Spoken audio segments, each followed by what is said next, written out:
A paz do Senhor, meus amados irmãos, alunos do curso do doutorado. Estamos entrando na aula de número 7, ainda fazendo a reflexão sobre essa obra muito importante, muito relevante, do Alistair McGrath, Teologia Sistemática, Histórica e Filosófica. Estamos ainda na parte 1, fazendo aquela reflexão sobre os principais marcos, períodos, temas e personalidade da teologia cristã. E vamos entrar então no subtópico 4, a Idade Moderna, 1750 até os dias atuais, que eu chamaria então, de acordo com a tradicional divisão da história, então seria a Idade Moderna e a Idade Contemporânea, porque nós estamos, de acordo com a divisão tradicional da história, atualmente nós vivenciamos então a história ou a Idade Contemporânea. A partir da página 123, você encontra então essa reflexão que quero fazer com você nessa aula de número 7. Então nós temos que pensar no século XVIII, 1701 a 1800. A partir então do século XVIII, 1701, nós então encontramos a teologia cristã como um fenômeno global. Já não é mais restrito na Europa, né? Que nós vimos basicamente pós-patrística, a gente viu basicamente a Europa, mesmo falando da parte oriental do antigo Império Romano, mas ainda grande parte de cidades estão na Europa ou dividindo ali a Europa e a Ásia Menor. Depois voltamos para Europa com a igreja medieval basicamente. Aí reforma, estamos falando de Europa. Mas a partir de 1700 para frente, nós vamos analisar a teologia então como um fenômeno global, não mais como um cristianismo europeu, mas já com outras fontes, outras matizes, outras experiências. Lembrando que cada vez mais os seminários evangélicos protestantes dos Estados Unidos, de várias denominações, vão sem dúvida alguma influenciar bastante. Então nós vamos sair basicamente da Europa para um eixo norte-americano. E serão então criadas universidades teológicas, especialmente nos Estados Unidos, seminários teológicos das mais diferentes denominações. E finalmente, já no século XIX, século XX, né? Final do século XIX, início do século XX e todo o século XX, nós vamos observar fenômenos teológicos na América Latina, especificamente no universo católico, a teologia da libertação, e no universo protestante, o chamado pentecostalismo. Então são fenômenos extremamente importantes, são movimentos importantes para serem analisados no chamado contemporaneidade. Mas se nós estamos iniciando na Idade Moderna, basicamente a divisão da história de maneira tradicional seria a Revolução Francesa, 1789. Mas vamos começar já no início do século XVIII, 1701, e especificamente no período de 1720 a 1780, é um período que se caracterizou por um conjunto de ideias que influenciaram demais a humanidade, inclusive o cristianismo, que foi o Iluminismo. O Iluminismo é um termo, como já disse, amplo, que abrange um conjunto de ideias e atitudes características então desse período de 1720 a 1780. E aí a base é o uso livre e construtivo da razão. Por isso também ficou chamado, né, o século das luzes, com a ideia da razão, né? Na verdade, foi uma tentativa de destruir os velhos mitos que, segundo eles, né, segundo o iluminismo, mantinham os indivíduos presos a uma sociedade opressora do passado. Pelo menos essa era a percepção do iluminismo. Hoje já se debateu muito academicamente se esse termo é um termo que deveria ser efetivamente considerado na história, porque os filósofos iluministas, eles na verdade procuraram usar essa expressão como o século das luzes para tentar de alguma maneira rotular os séculos passados como sendo séculos de trevas, né? Então é comum ainda historiador antigo, ou a antiga historiografia, apelidar o período medieval de período das trevas, e a partir então do ano 1701 para frente seria o século das luzes, século XVIII, século das luzes. Obviamente que isso aí é questionável, porque na Idade Média se inventou muitas coisas. Toda época tem o seu lado positivo e, infelizmente, questões negativas também, né? É verdade que na Idade Média houve muito misticismo, muito atraso, muita ignorância, mas no século XVIII também. Então, né, a gente precisa tomar cuidado com esses rótulos, porque eles não se sustentam se fizer uma análise profunda. E as características são muito plurais também, né? Esse período, iluminismo, na verdade é um conjunto de ideias, né? Então não dá para falar é isso. Não, ele foi um avanço em muitos aspectos, mas precisa tomar cuidado, porque o protestantismo também eliminou o misticismo. Há um livro interessante chamado Do Céu Sagrado, do Berg. Ele fala que o protestantismo tirou o misticismo do cristianismo. Tirou a ideia do mito, da magia. Ele tirou que eram expressões medievais. E por outro lado, o próprio Berg diz, o Peter Berg fala que o protestantismo, devido a essa racionalidade, ele foi o que abriu a porta do secularismo. Então são possibilidades históricas, e o iluminismo contribuiu nesse sentido também, de fomentar mais a racionalidade. Mas tudo tem limites, né? Não é possível você utilizar apenas de um instrumento para o pensamento humano, né? É uma grandeza que vai além de simplesmente de uma ideia do branco e preto, né? Ou seja, do quente e do frio. Tem questões que vão além disso, né? Mas o iluminismo introduziu um período de grandes incertezas para o cristianismo.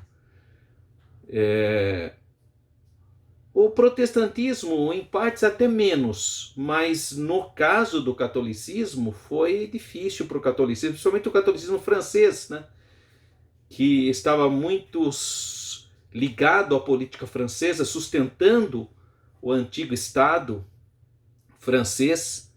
E realmente a Revolução Francesa, que tem muito de iluminismo, ela acabou sendo anticlerical, né? Querendo acabar com o catolicismo na França.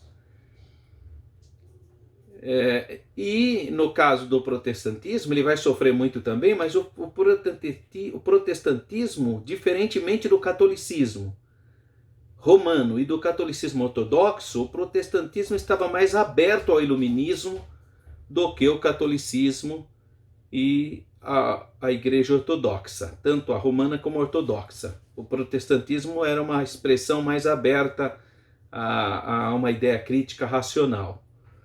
Então, a crescente ênfase sobre a necessidade de revelar as raízes racionais da religião teve consequências bastante negativas para o cristianismo.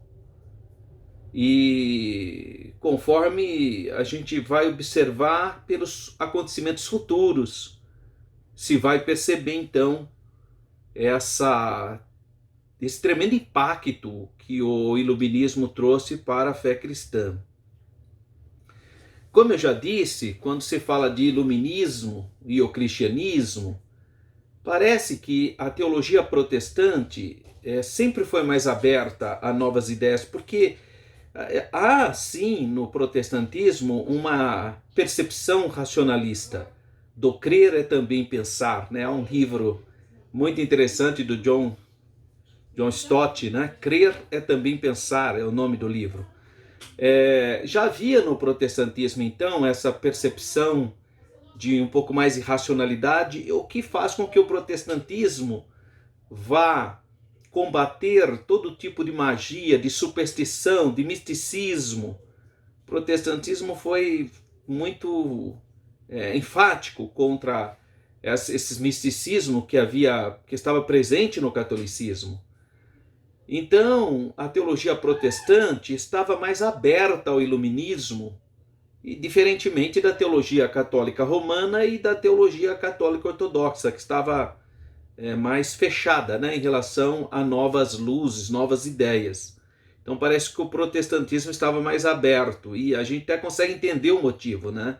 Que realmente o protestantismo se propunha a pensar a religião com uma ótica mais bíblica, fazendo análise, observância, exegética, etc. Mas, então eu perguntaria, mas por quê? Quais os motivos que o iluminismo teve mais influência no protestantismo que no catolicismo, por exemplo? Bom, nós temos que pensar que no protestantismo havia uma relativa fragilidade das instituições.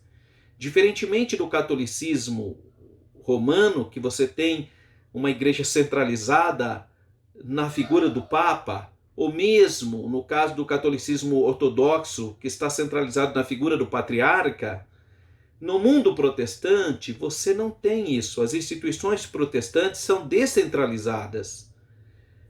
Já se houve muito questionamento sobre isso. O protestantismo é muito plural, né? Muito se pulverizou. Eu já ouvi, na época que eu era aluno na Universidade de São Paulo, um professor de história muito famoso, numa aula sobre protestantismo, ele fez essa colocação de maneira jocosa, até satírica.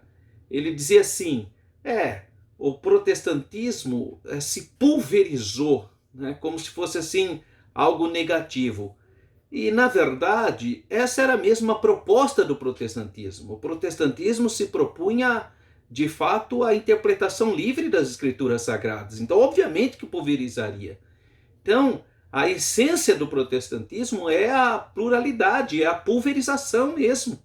Porque se você, a livre interpretação vai produzir isso. Se você dá liberdade para as pessoas, então você vai ter instituições diferentes.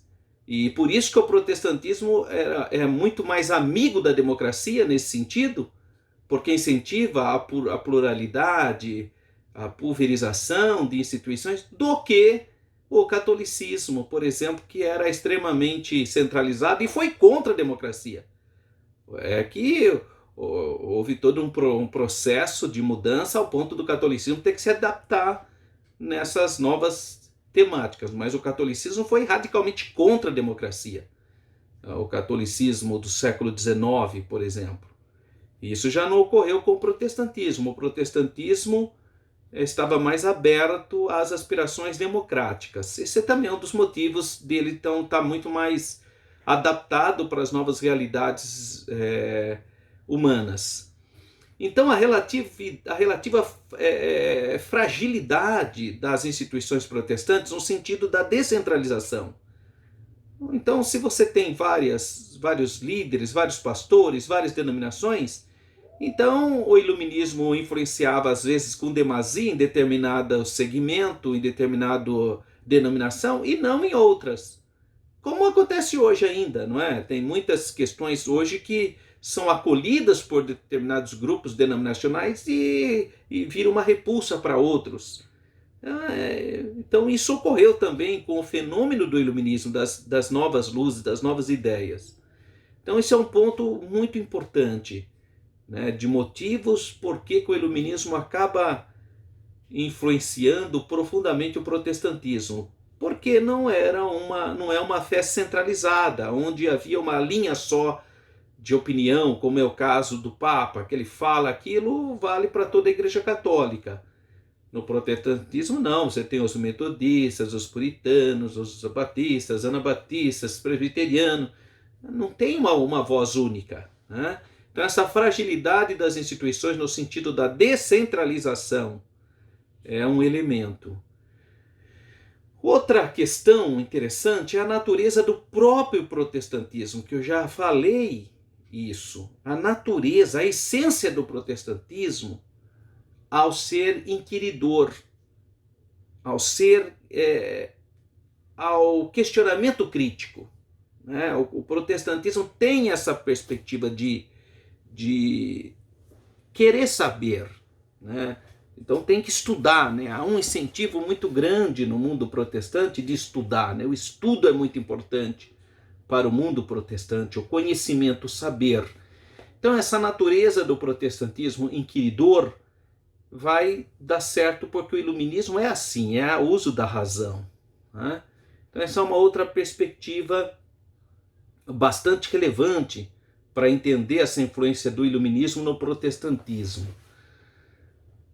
Um outro elemento é a relação entre o protestantismo e as universidades. Como eu disse, o protestantismo é uma fé que incentiva muito a educação, ao estudo. Então muitas universidades se fortaleceram, se firmaram, porque havia incentivo à educação. O próprio Lutero, ele lança a base da educação pública gratuita para todos. Isso era o propósito dele.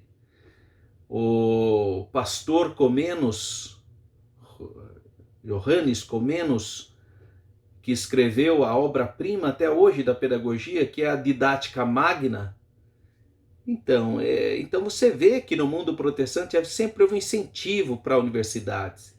E com o tempo, as universidades tornaram-se um centro acadêmico de luta contra o poder absoluto dos monarcas, dos governantes, a denúncia contra os governantes injustos e tantas outras coisas. A universidade sempre foi muito importante para denunciar governos injustos, refletir sobre política, sobre a organização do Estado.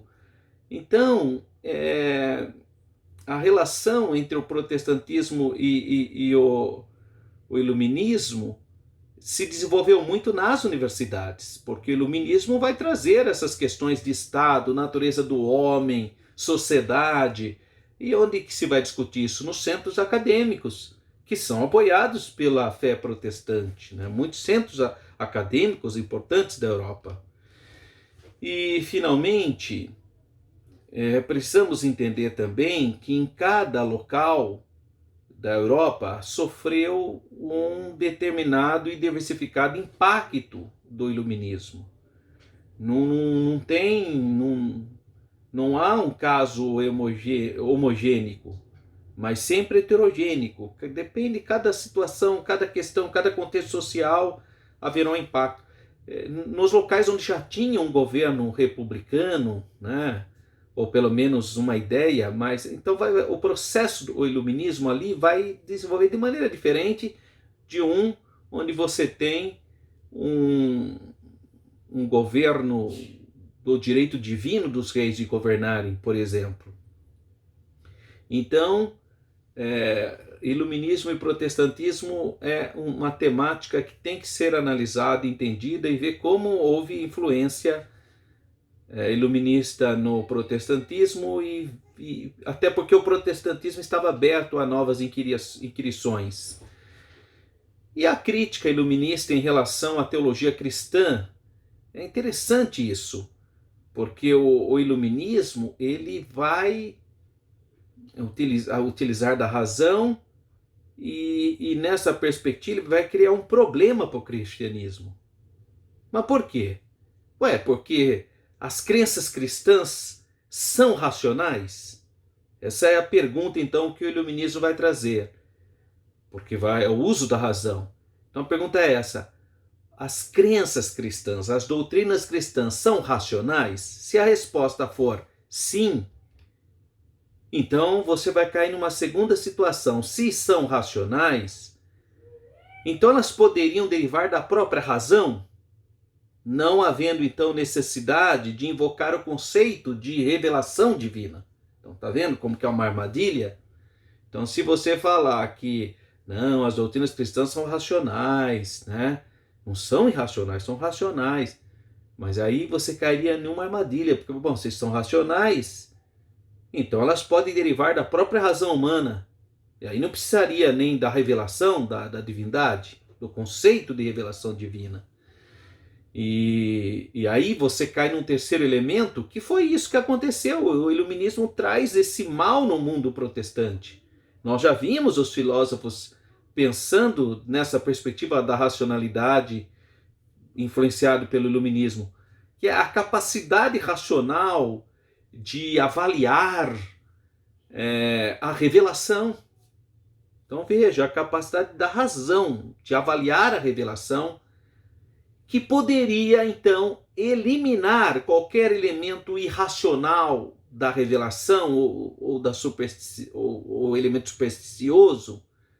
Não é à toa que a teologia liberal vai eliminar os milagres da Bíblia, porque está pensando racionalmente. Está pensando nessa racionalidade influenciada pelo iluminismo. Então a crítica iluminista, ela foi feroz em relação ao cristianismo. Até porque o berço dela é a Europa, né? Então o catolicismo apanhou demais na França e o protestantismo também. É claro que muitos filósofos protestantes responderam, deram respostas muito filosóficas, muito relevantes, mas o iluminismo não teve misericórdia sobre o cristianismo. Ele fez uma devassa nas crenças cristãs. É impressionante o que o iluminismo fez contra o cristianismo. Nenhuma outra religião sofreu essa devassa, né, como se diz, né, essa batalha sem precedente da racionalidade em relação às crenças cristãs. O islamismo nunca passou por isso, o Islã nunca passou por isso. O budismo não passou por isso, o hinduísmo não passou, é só o cristianismo. O cristianismo foi devassado, foi inquirido, passou mesmo pela trilha, né? O cristianismo na Europa. Todo tipo de teoria que vocês imaginam, de racionalidade sobre a Bíblia Sagrada. É interessante que esses iluministas nunca se interessaram a fazer isso com outros livros de outras religiões, né? Foi só a Bíblia. Às vezes eu vejo adeptos de outras religiões utilizando argumentos iluministas e atacando a Bíblia, aí eu fico pensando, né, mas se pegar as escrituras dele, ela não para em pé, né? A Bíblia se sustentou, apesar dos pesares. E isso ocorreu com a vida, a obra, né, a pessoa do Senhor Jesus, né? Foi extremamente exposta a uma reconstrução crítica nunca vista na face da terra, nunca. Nenhuma religião passou pelo que o cristianismo passou nesse período. Nunca falaram nada de Maomé, nunca falaram nada de Buda, o negócio era Jesus. Jesus foi assim exposto a uma reconstrução, o Jesus histórico, Jesus no... Até hoje, quando eu assisto esses programas do Discovery Civilization ou Discovery,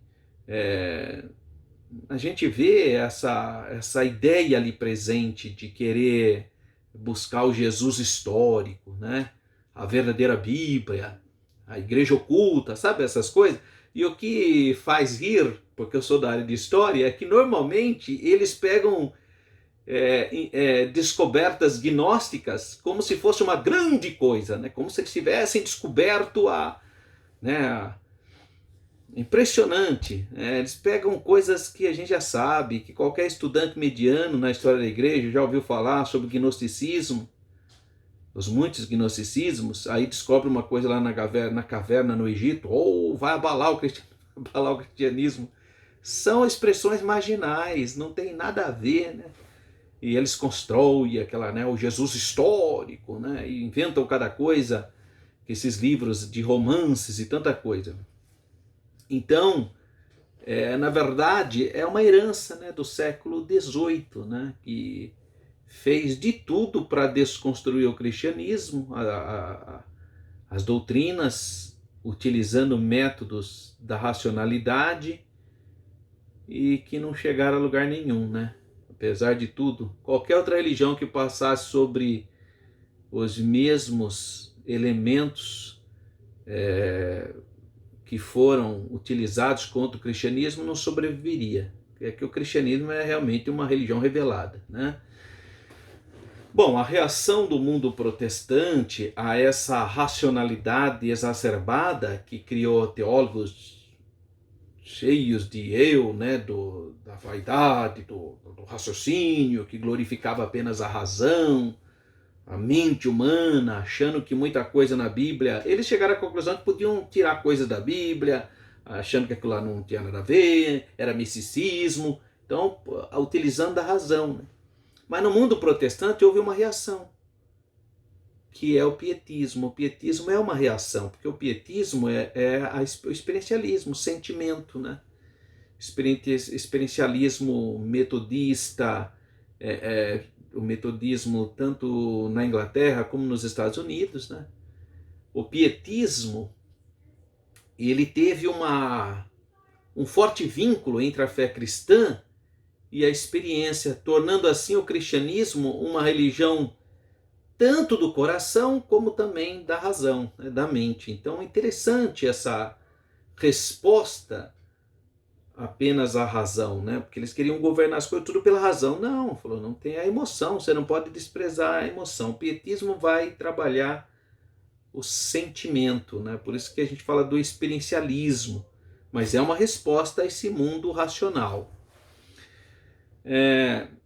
A crítica iluminista em relação à teologia cristã, existem então questões específicas sobre essa crítica iluminista. Pelo menos a religião racional do iluminismo, né, que proposta pelo iluminismo com base à razão humana, encontra-se em conflito. Esse pensamento racional encontra pelo menos em 6 áreas da teologia cristã. Então vamos pelo menos apresentar rapidamente esses 6 pontos que iria haver choque com esse pensamento racionalista cristão, aí, oriundo do iluminismo, em relação à fé. O primeiro é a possibilidade de milagres, porque a racionalidade vai negar milagres, então não quer saber de milagres. Porque milagres é um milagre, então como que eu vou analisar isso pela racionalidade, pelos elementos científicos, pelo método científico? É impossível. Então eles vão tentar desconstruir, eles não suportam os milagres da Bíblia. Viu milagre, ele quer dizer, não, isso aí era um costume, todo mundo tinha esse costume, quer dizer, eles vão tentar historicizar e tentar desconstruir a ideia do milagre como algo sobrenatural.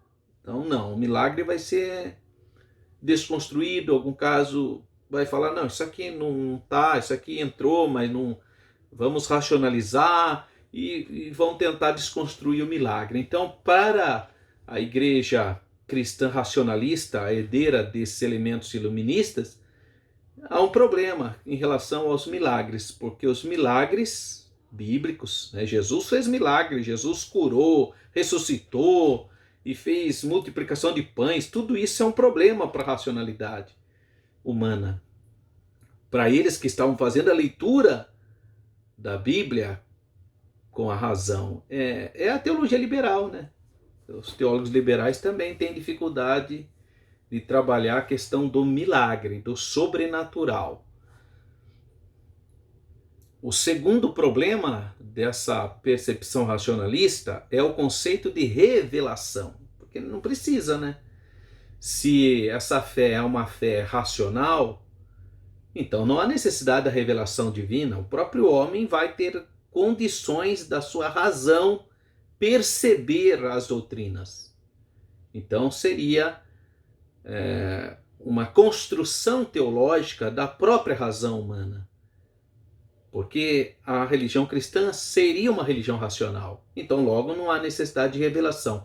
Então a revelação será um problema para o racionalismo, né? Vai ser um grande problema. Então veja, eles vão olhar os milagres como mito e a revelação também, porque não há necessidade. Se você se efetivamente essas doutrinas são doutrinas racionais que você prova cientificamente pela razão, então não tem sentido milagres ou revelação, né? Outro problema, e aí entra numa doutrina que eles vão criticar muito e vão chegar ao ponto de dizer que é uma invenção de Agostinho de Hipona, que é a doutrina do pecado original. A doutrina do pecado original será extremamente questionada pelo racionalismo, né? Porque ele vai querer desconstruir essa ideia, que ela é irracional. Achar que todos herdam a culpa original, a culpa dos pais Adão e Eva, vir passando e todos pecaram. É irracional isso não pode ser algo da razão. Então isso é uma coisa, uma invenção. É uma invenção de quem? Uma invenção de Agostinho de Hipona. Mas Agostinho de Hipona se baseou em Paulo. Romanos capítulo 5, está lá, a doutrina do pecado original. Então, será um ataque à doutrina do pecado original. E nesse sentido, eles vão negar o pecado. Não só o pecado original, eles vão negar a culpabilidade. Porque eles estão usando, então, da faculdade mental, do raciocínio, da razão.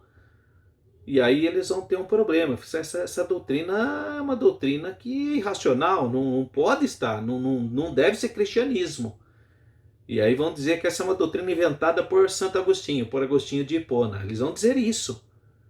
E na verdade, Agostinho de Hipona apenas vai sistematizar a doutrina bíblica com base em Romanos, capítulo 5 e outras passagens da Bíblia também, né? Não é só Romanos, que fala que por um homem entrou o pecado ao mundo, né? Então, nós estamos aqui fazendo análise da crítica iluminista em relação à teologia cristã, né? As 6 áreas da teologia cristã tradicional, que será, então, um campo de conflito com a religião racional do iluminismo, que é a questão dos milagres, que é a questão da revelação, do pecado original, porque eles estão usando a razão, é isso que você precisa entender, né? Quando se usa a razão, é isso aí que vai chegar, né? Eles estão usando um princípio equivocado da razão. Bom, aí eles vão também discutir a questão do mal, da maldade, né? E você vai encontrar os filósofos iluministas dizendo que o homem não é mal em si mesmo, né? E aí já vem outro dizendo que o homem é o lobo do próprio homem. Eles vão discutir muito essa questão do mal. E lamentavelmente, eles vão sair fora do que a Bíblia refere, que, na verdade, o mal está associado, sim, à questão da desobediência inicial, né, do pecado original. A questão do mal será, então, algo muito pensado nesse período, né, nesse período de racionalização, racionalismo, né, como analisar a questão do mal. Você vê que a questão do mal é retomada já no século XX, né, já no final do século XX, quando há a questão do julgamento do nazista em Israel. né, que se vai pensar sobre a questão do mal, né, a banalização do mal, né? É a Hannah Arendt que vai escrever essa questão da banalização do mal, né? Vai pensar a questão do mal, da maldade. Então vai se pensar essa questão do mal completamente fora do que o cristianismo percebe com base nas Sagradas Escrituras. Outra questão que vai surgir nessa racionalização será a questão do status e a interpretação da Bíblia. Eles vão questionar, porque se foi a própria razão que produziu a Bíblia, então eles vão, obviamente, fazer uma análise que a Bíblia, então, não seria uma revelação de uma divindade, é o produto de várias pessoas, né? Então, para eles, a Bíblia teria vários autores, não é como o cristianismo tradicional ensina como sendo a revelação de Deus, né? Um só autor, e usou vários instrumentos, né? Homens de Deus foram usados, mas o autor é o mesmo, né? É Deus. Eles vão questionar esse status da Bíblia, vai dizer não, são vários homens que produziram, não tem nada a ver com a divindade, não é divindade, é o raciocínio humano mesmo, são homens que pensaram teologia. Então essa vai ser a percepção deles, e aí é bem contrário o que a palavra de Deus ensina, né? Nenhuma profecia foi produzida pela mente humana, né? Mas os homens santos de Deus foram inspirados pelo Espírito Santo, é isso que a Bíblia diz, né? E finalmente o sexto elemento de crítica, de conflito dessa religião racional será sobre a identidade do Senhor Jesus e seu significado. E aí vem a questão do Jesus histórico, né? Eles vão tentar reconstruir, reinventar Jesus numa perspectiva racional. É uma tragédia, né? O que a gente vê muito, tem muitos livros ainda hoje que você vê que são ecos desse racionalismo iluminista, né? Olhando para Jesus apenas como um homem. Tem um livro de um muçulmano que fez sucesso aí por aí. Eu vi alguns alunos até vendo esse livro. Jesus o Zelote. É um muçulmano que escreveu isso, um iraniano. Ele, Arslan, parece o sobrenome dele. Ele fez uma leitura gnóstica, humana de Jesus, e como o mundo muçulmano vê Jesus como apenas um homem, né? Então teve até uma certa divulgação. Mas essa é a ideia da racionalidade. Ele tenta explicar Jesus. No caso desse livro, Jesus o Zelote, vai tentar explicar Jesus como sendo um zelote, sendo um militante político, né? Isso aí você vai ver também na teoria ou na teologia da libertação. E então não é nenhuma novidade também isso, mas já eles vão mexer nessa questão.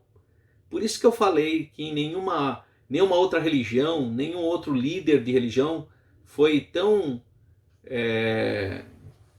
atacado como foi o cristianismo e a pessoa do Senhor Jesus, pelo iluminismo, pelo racionalismo, né?